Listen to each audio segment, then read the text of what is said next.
ইসলামের মধ্যে সিস্টেম হচ্ছে আগে আদর করে বোঝাতে হবে, এরপর না শুনলে তারপর শাসন করতে হবে।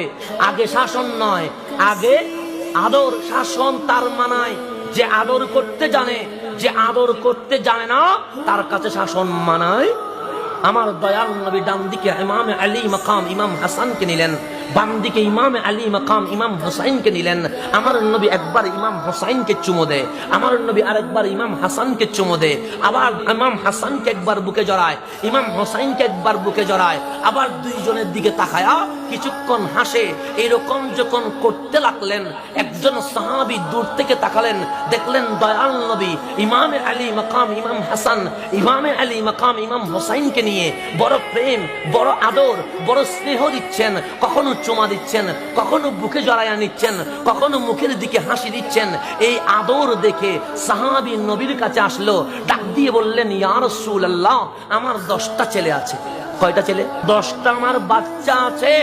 আপনি হাসান হোসাইনকে চুমু দিচ্ছেন? হ্যাঁ, আমি চুমু দিচ্ছি। আমার 10টা সন্তান আছে, আমি জীবনে কখনো চুমু দেয় নাই। আমার নবী ডাক দিয়ে বলে, তুমি বলছো তোমার 10টা সন্তান আছে, শিশু আছে, বাচ্চা আছে, আবার বড় করে বলছো চুমু দাও নাই, আদর করো নাই। আল্লাহ যদি দয়া মায়া বুক থেকে ছিনিয়ে নিয়ে যায়, আমি নবী কি করব? আমি নবী? এটা তো ভালো লক্ষণ নয়। সুতরাং আগে কি করতে হবে? আদর দিতে হবে, এরপরে শাসন করতে হবে। আগেই যদি অ্যাকশনে চলে যায় সমস্যা হয়ে যাবে না? সেই জন্য আগে অ্যাকশনে যাওয়া যাবে। আল্লাহ চাইলেন কোনো কিছু হারাম করতে, কি করতে? আল্লাহ কোথাও ডাইরেক্ট বলে নাই এটা হারাম, বলে নাই। যেমন সুদ হালাল না হারাম? হারাম। ঘুষ হালাল না হারাম? হারাম। আল্লাহ আগে কখনোই বলে নাই সুদ হারাম। আগে আল্লাহ বলেছে আহাল্লাল্লাহুল বাইআ, ও আমার বান্দা, তোমাদের জন্য ব্যবসাকে কি করে দিয়েছি? হালাল করে দিয়েছি, ব্যবসা করো। পাপ বাড়িয়ে দিব আমি আল্লাহ। লাভ বাড়িয়ে দিব কে? তারপর বলছেন ওয়া হারামার রিবা, ব্যবসা হালাল করে দিলাম, সুদ ঘুষ হারাম করে দিলাম। এখন যদি বলতাম সুদ ঘুষ হারাম, বান্দা বলতো করব কি? আল্লাহ বলে আগে করবে কি সেটা বলে দিলাম, পরে হারামটা বললাম।